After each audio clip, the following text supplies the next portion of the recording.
Okay, it's Matt, and it's Monday, November 22nd, and let's see, I'm going with a different system today. So I'm just checking to see that everything is actually running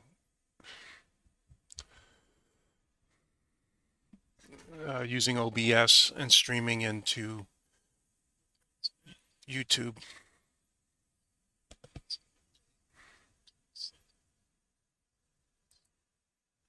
All right, yep, I am.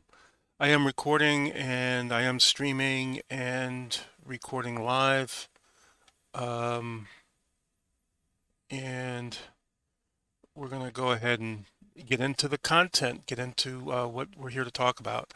All right, E-Myth, Michael Gerber. There's 7 different modules or pillars that you kind of get into with this. And I'm going to just go ahead and bring you into a graphic that we have of that.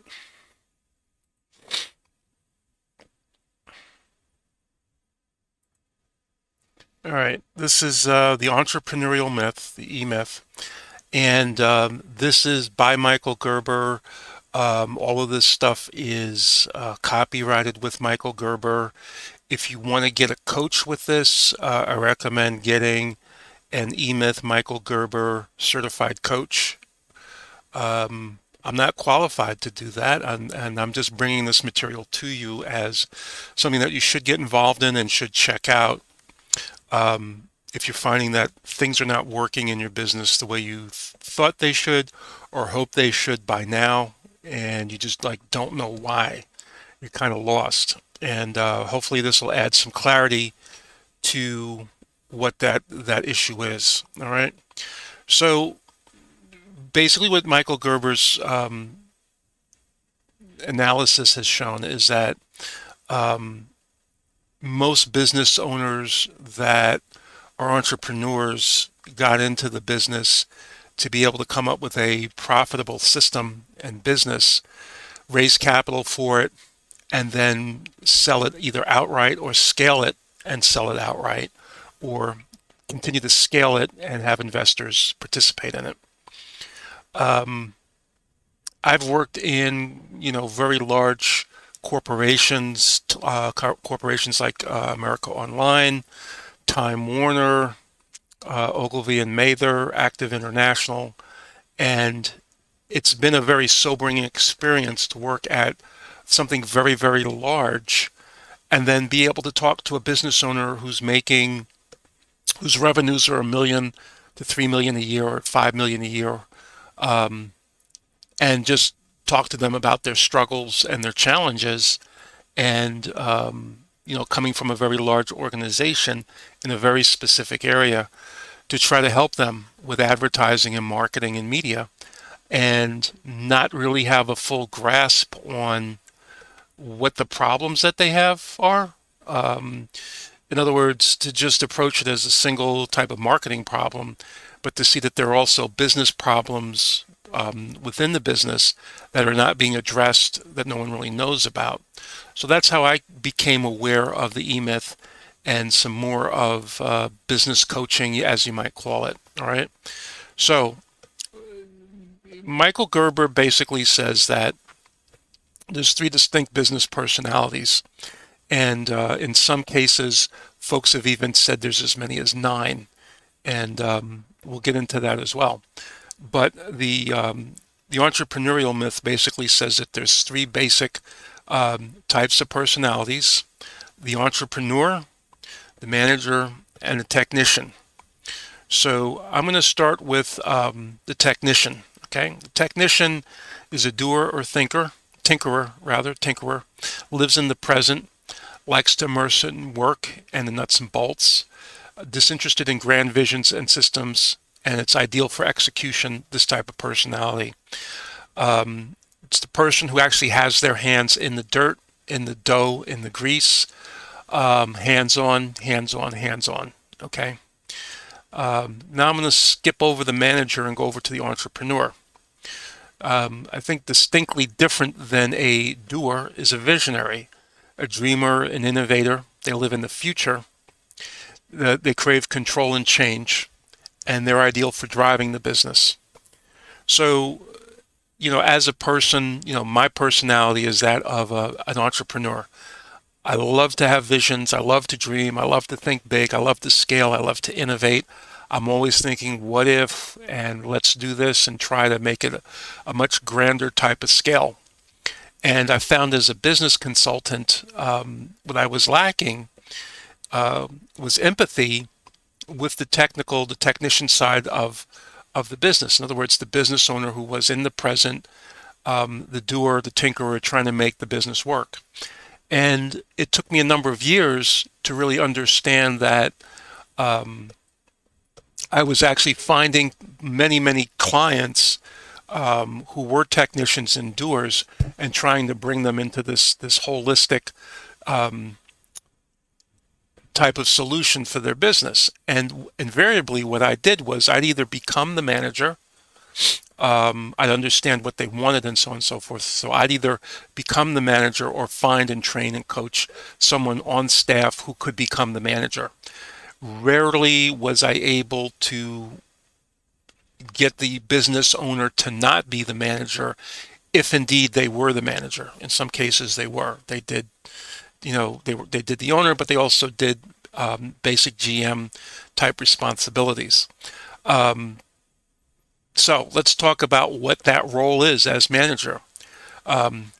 Pragmatist, planner, organizer, lives in the past, craves order and structure, sees problems and clings to this, sees the problem, but clings to the status quo for solutions. That is, this is the way we've always done it. The reason that we have a problem is people are veering off of what the planned execution was. And this type of role, this type of personality is ideal for business sustainability. So once you get your manager in place, it's like, that's the lane, that's the rock, that's where we go. Let's go to the manager and it'll get all sorted out. So what Michael Gerber basically has found is that the strong technical skills alone are not enough to have a successful business. The visionary capability is not enough to have a successful business, and that the manager does need to have people or someone technically able to do the task, as well as have a vision to actually grow the business, that it's not going to constantly be looking in the rearview mirror, posting up what we've done. It's thinking ahead for planning. Okay. So, kind of just to bring it all home, the typical business owner is 70% technician, 20% manager, and 10% entrepreneur. So what does that leave you with? Without the vision, it's not going to necessarily grow. And without the managerial capabilities, it's not even going to thrive in its current state. That the technician portion of it is not enough to actually drive and propel the business forward. The technician leads and does everything him or herself, and the business depends on him or her 24/7. So it's basically, if you can think of an org chart with, all the different roles that are in it, they're all basically saying me, me, me, me, me, me, me. The person's just doing everything. So the last part of this is the person manages by abdication, dumps what he can't do, dislikes to do, rather than delegation. So delegation is, structural. Delegation needs to have reporting and accountability. Delegation needs to have some kind of an assessment that the tasks can be completed. And delegation is a responsibility in and of itself, because it has to be supervised or managed. It has to be, regarded as, I've delegated all of this stuff, but I have to make sure that it's all followed up and it all happens. Okay. So to succeed, all three personalities must be engaged. The owner must grow out of his or her comfort zone to do what the business needs, not what he or she wants. All right. So that's the basic premise of the E-Myth. Now, what I'm going to talk about now is generally those 7 modules that I had mentioned before. And we're gonna look at those actually later down here, but I'm going to go ahead and mention them. Um, you can see that there's marketing strategy here as one of them. Whoops.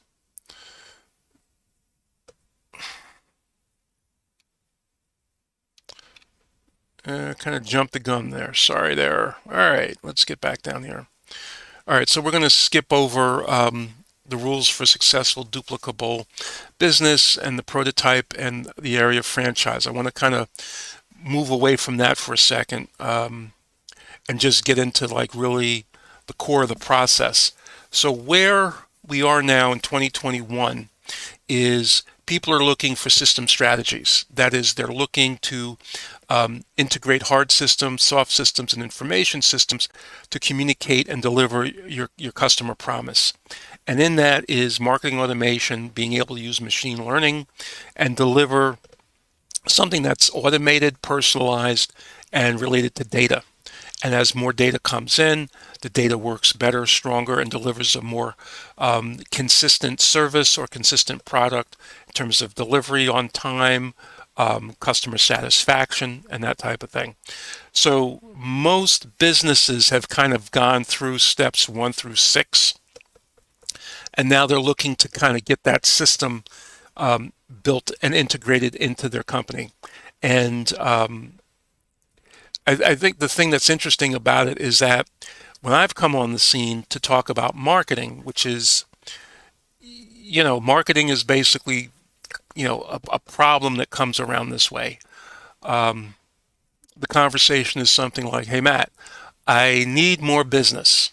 Okay. Can you tell me a little bit more about that? Are you saying you need more customers to buy more products, or you want to sell more products physically out the door, or do you want to sell a higher number of products, or do you want to take the products that are the higher margin and sell more of those, or do you want to just upsell more items to have a higher ticket number, not necessarily more items? I need more sales. I don't need all that mumbo jumbo. I just need more sales. I need it simple. I need more sales. Okay.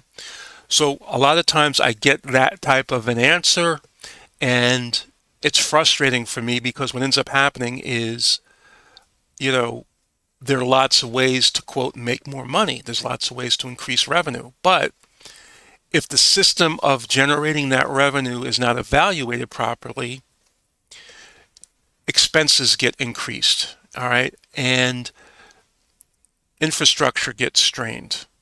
Okay. Other problems develop and weak links in the business are exposed because the system was not looked at in a way to say that it could scale. That is, take on more customers, fulfill more orders, sell more products.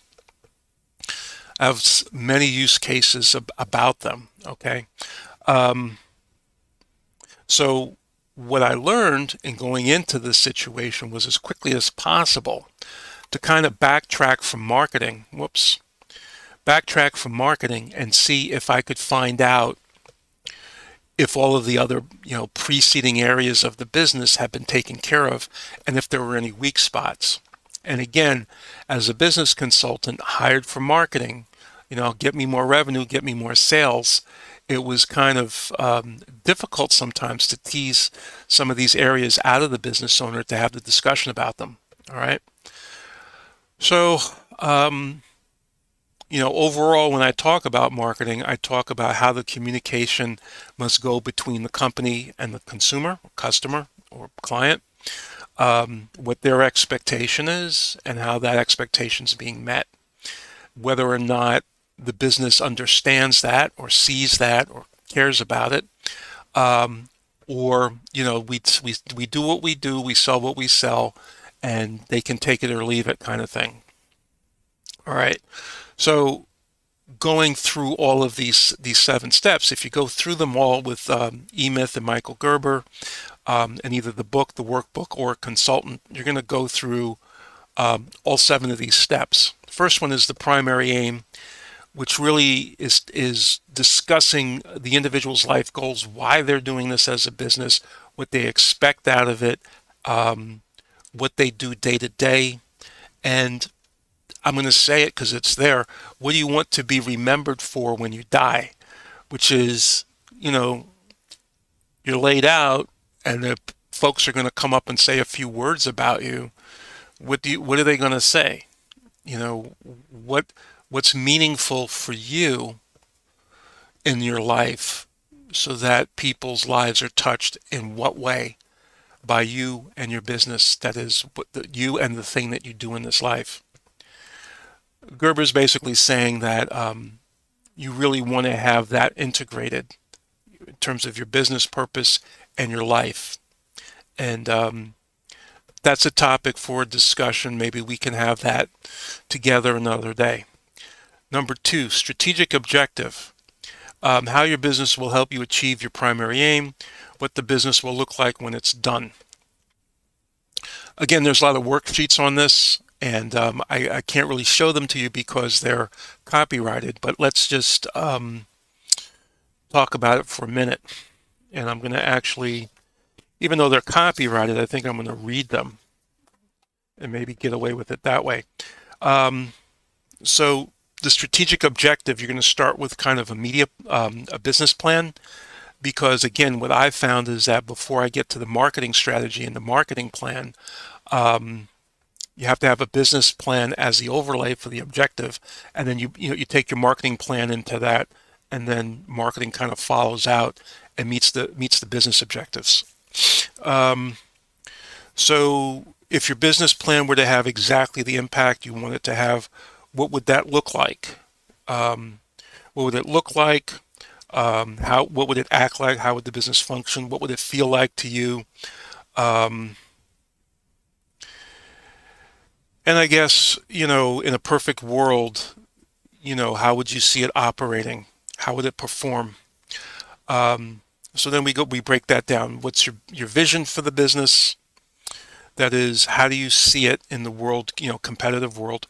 What business purpose do you want your business plan to accomplish, if not already what it was in the above, which is in the vision?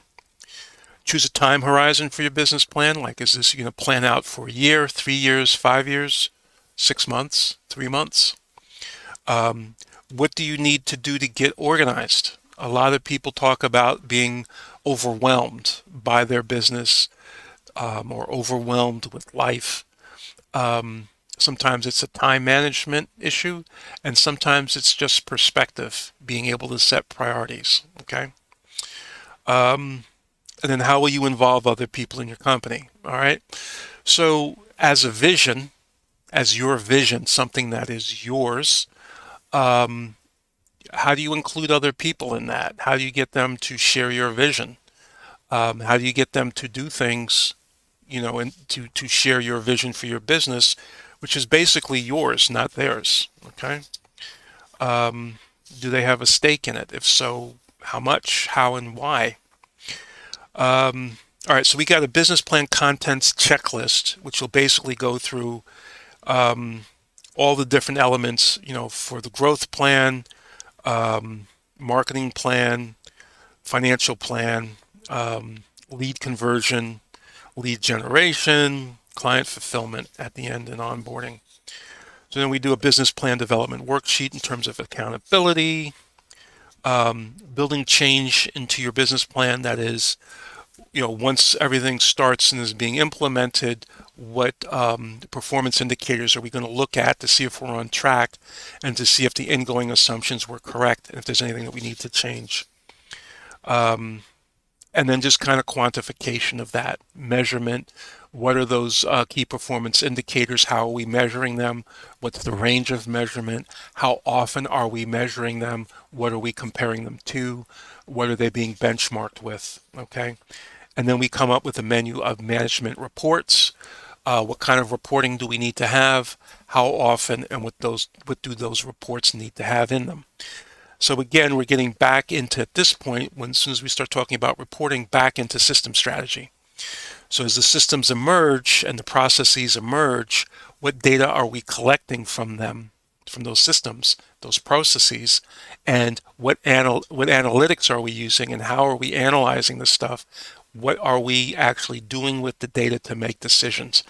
And are we able to see the data in a form that enables us to make fast, quick, strong decisions? Intelligent decisions. Fast and quick are the same thing. So faster, stronger, and smarter decisions. Okay. Now, within that, the last thing is basically having a quantification planning example, which I'm going to just kind of show it right here real quick, which is just basically a flow chart which gives the time period in which things are going to happen and what those events are, and to make sure that all the projects are in a planned system so that they can be reported upon. The time limits are set, and that's going to help the data analysis. Okay. All right. So we've got strategic objective, and then we've got the organizational strategy. Map out the future org chart, key accountabilities. As you do the work today, document the work. So you have to identify strategically what the work is that you're doing as a technician. You have to identify what you're doing as a manager, and then you want to test the innovations that you're trying to plan for as an entrepreneur. So as you do the work, you're documenting what aspects of all three of these areas you're doing, and then being able to see what you are doing, seeing where you're going to need the most help. So if you're doing, mostly technician and managerial tasks, where is the forward planning? If you're spending a lot of time doing forward planning and the technical work, you're going to need a manager. If you're doing the managerial work and you have the dream, but you don't have enough business, you need to hire technicians to actually perform the function. Okay. And then the management strategy number 4, capture all elements of your business and operation manuals, build systems so anyone can replicate the process. And this is when we were talking here about turnkey revolution, business format franchise, so that you're starting with the idea of expanding your business as a prototype to make other businesses exactly like yours. And then your product is actually your business rather than what you sell. And if you can get your business to be a product, you can not only sell it, but you can sell the concept of what the business does and then replicate it. All right. And then this is a process of how to do that, how to make that duplication. All right. Which is kind of what we're talking about now. And it's just in a more static form, I guess. Give consistent value beyond expectations, focused on perceived value for your stakeholders, customers, employees, suppliers. Be operable with lowest skill level, chunk down work, and innovate with systems so ordinary people can deliver extraordinary results. One of the problems with that technician, that key person, that business owner running everything is, if they're sick or they're down or something happens, the business stops. And a lot of businesses they take out insurance on partners or key people, key individuals within the company, so that if something happens to them, they can actually go out and find and hire this specialist who can do the type of work that this one individual did. And it could be something like, a really strong salesperson. It could be a very powerful lawyer. It could be a very important engineer within the organization. I mean, if you think about companies like Apple, companies like Microsoft, you knock out a Steve Jobs or Bill Gates, suddenly the company's not, going to have the type of vibrancy that it used to have. So, if you have those key stakeholders running the company from top to bottom, you take a company like Amazon, all right? Amazon's broken down so that robots can do certain tasks. You can just program the robot and the robot will do the work. All right. That's the extreme level of lowest skill level. Be consistent and predictable. Your customers should experience the expected service every time. Another way of kind of coming up with that is on time, every time, exactly as promised. That's one of the E-Myth slogans, I think, that's where that came from. Use consistent cues. I talked about this earlier. It's basically graphics, typography, imaging, so that no matter where someone looks at your organization, they understand that they're in the same environment, they're in the same ecology. If you look at Google, you see some of that branding in terms of the color, certain graphics, the explainer graphics, things like that. And then document all the work, capture everything in operations manuals, setting out the purpose, steps, and standards. In other words, you have procedure, operations manuals.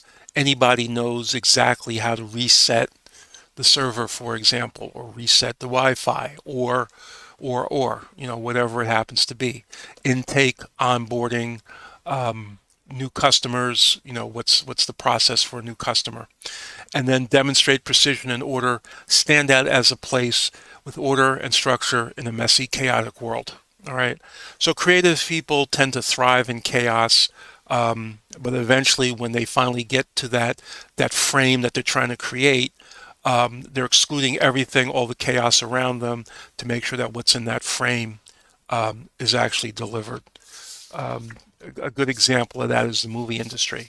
When you look at a movie set and the number of things that are going on around the frame, that's all to make sure that what's happening in the frame is the director's vision. All right. So we talked about continuous improvement and mastery across these strategic areas. The marketing strategy is about the research and the customers, knowing who they are, why they buy, and then develop a prototype that best meets these needs. So the prototype in marketing has two aspects to it. It has a message.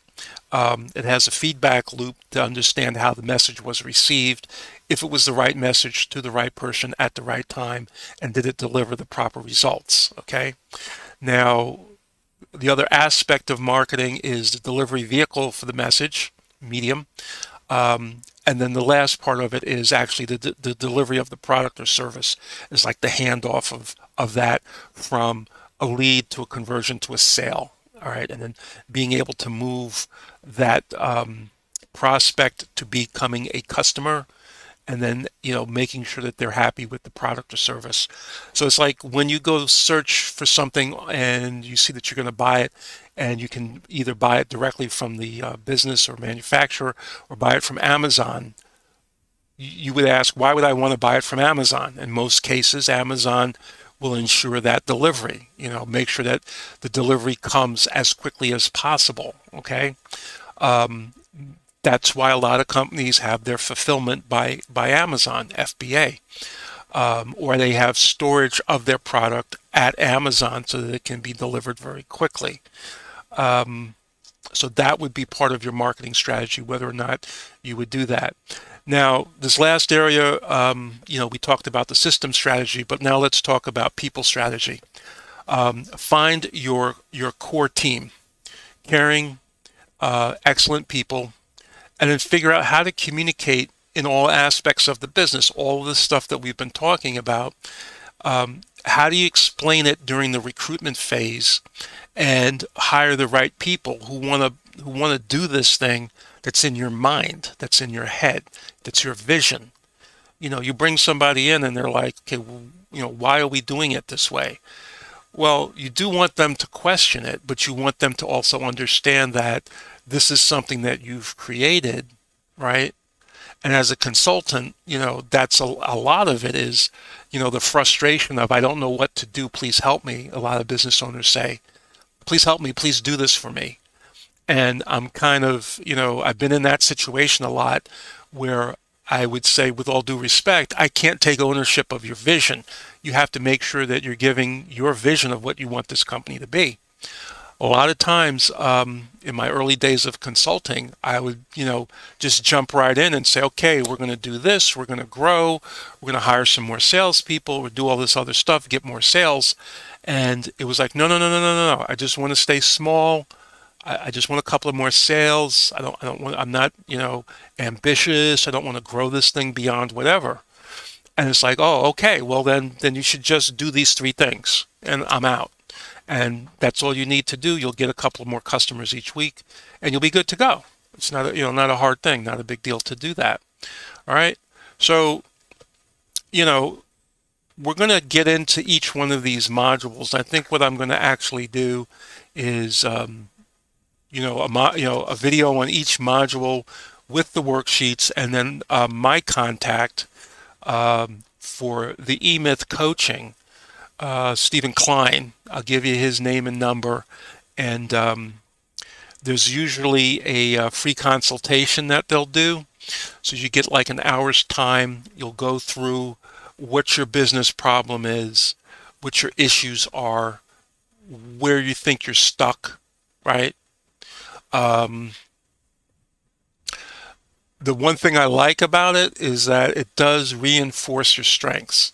So it's not one of those, oh, you got to do this, you got to do that, and this is all crazy, this is all wrong, what are you doing? It's not like that. It's usually, that's also the toughest thing to actually do as a consultant, is to come in and find problems and find things wrong. I don't like to do that. I usually just go with what's working, what's strong, and kind of use that as, if we can make sure that everything's focused on these things that are working and that are strong, what do we need to add to it to increase sales or increase revenue, or cut expenses, that type of thing. All right. So I'm going to leave you with an ongoing process, these three areas on the bottom. Innovate, find the best way to engage and meet customers' needs. Obviously, that's what we want to do during the pandemic. Everybody had to have delivery or curbside service, or they were no longer in business. Quantify, measure everything. Measure everything in your business so you know what works and what doesn't. David Besant used to say, if it matters, measure it, and if you're measuring it, it matters. So measure what matters. What matters is measured. And you can't change it unless it's measured. That's the other thing. And then orchestrate.